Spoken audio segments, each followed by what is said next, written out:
An evaluation is like it's like a boat, a small and swift boat, which tries to glide over the speaker's speech and get to the point as quickly as possible. Okay, that's a terrible metaphor. Forget about this metaphor. That's a terrible metaphor. Forget about it. Um, an evaluation is like it's like a cake. It's like a cake. You can't have it and eat it too. I never understood this expression anyway. So no, that's not what an evaluation is. It's just not what an evaluation is. Um, okay, let me think. Let me think. Okay, I've got it. I've got it.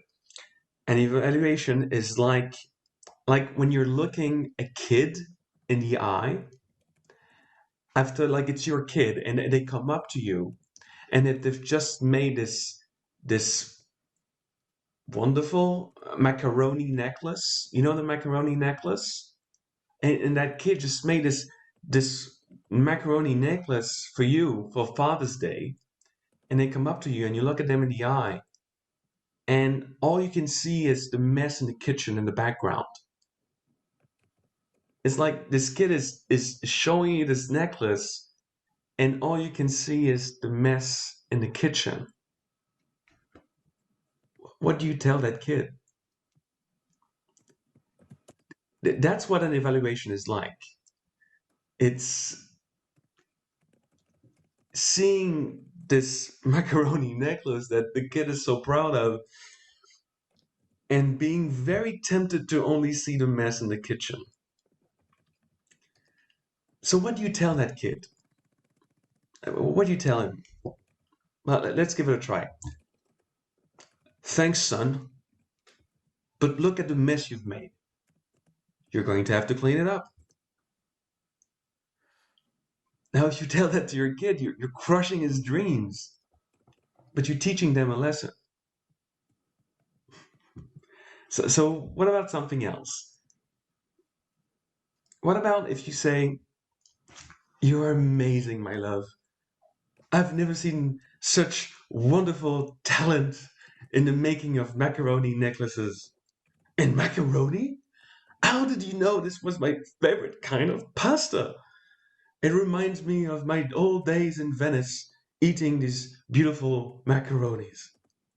You're the best and will always be the best, my son. Now go watch some cartoons. I have an urgent call to make to my cleaning lady. When you do this, you're positively reinforcing the self-confidence of that kid and his pride. But and you're showing them love, but you're not acknowledging the problem. You're leaving the problem for someone else to figure out. So what about we tell that kid something different? What about we say, this is some great effort at a necklace. And because I love you, I will wear it. But that doesn't mean I actually like it. All of this effort led to some very necessary cleanup that I also expect you to do. And I will be proud of you if you manage it all by yourself. Now, what do you think of this feedback? It's positively reinforcing. It asks of the person to take consciousness of what they haven't done right. But it has no emotion. It lacks any emotional implication. You leave the kid completely confused, hoping for more recognition because that's what they want. That's why they came to you in the first place. And they will probably find this recognition somewhere else. In someone that doesn't necessarily have their best interest at heart. A fellow Toastmasters, honored guest, if there are any, fellow evaluators, isn't this hard? Like, how hard is it to evaluate? I mean, raising children. It's so damn difficult. So I've got a question for you.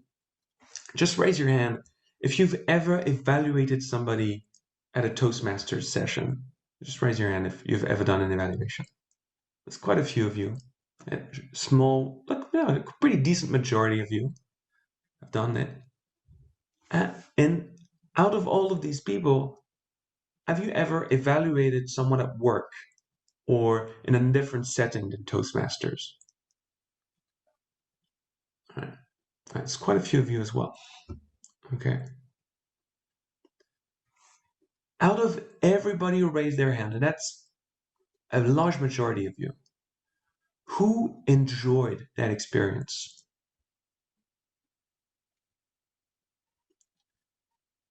Quite a lot less. I want to ask some of you, Federica, for example, and Anusak. Federica first. Why did you enjoy the evaluation you made? Well, it's on a selfish way. It is because it makes me be utmost precise and listener to the person I have to evaluate. So I have to be I want to be absolutely careful about in what I'm gonna do. So I think it's a very good exercise to really to listen and look after somebody. Fair enough. In Anusak, why did you enjoy it? At Toastmaster or at work? Whichever. For example, at work, I loved giving evaluations because first it's a way for the other person to improve potentially, even if I'm not perhaps legitimate to do this, and it's perhaps showing sharing some tips and some my experience for and rewarding and work experience throughout a time frame. So for both reasons, I would say. Wonderful. And between the two of you, you point out two very important things in evaluation. Federica, you point out something that has to do with structure, and I'll come back to in a second because I've way underestimated my time. Isn't it 10 minutes? Has it already been 8 minutes? Okay. And secondly, and it's like you talk about the spirit, part of the spirit of evaluation.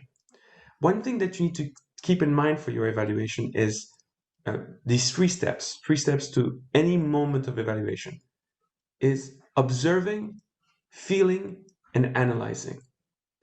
The first step is you observe the situation, you describe what happened. Then you describe how you felt about it.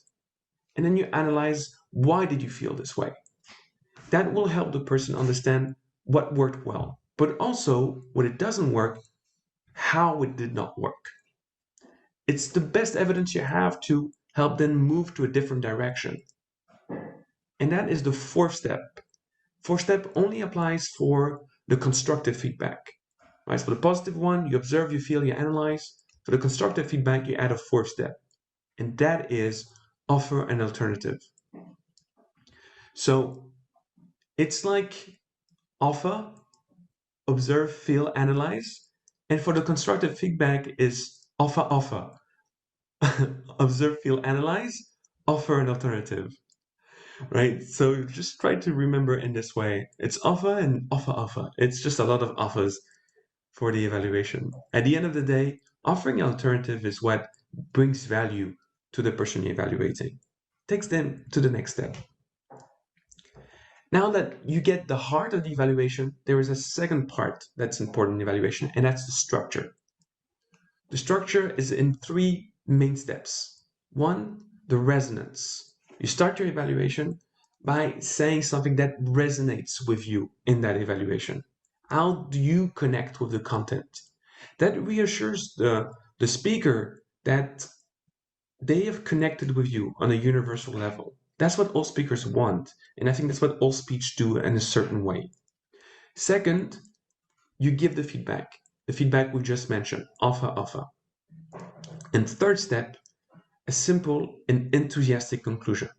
What we want out of any speech is more speeches. Just giving them feedback, helping them improve, and giving them a voice. That's all we want. Even if we didn't like what we heard, the hope that next time will be better is the only chance we have at raising a better voice out of our speaker. Now, because I myself have made a terrible mistake and I've run out of time, I will not share with you the rest of my speech. But what I will share with you is this question. What should we tell that kid?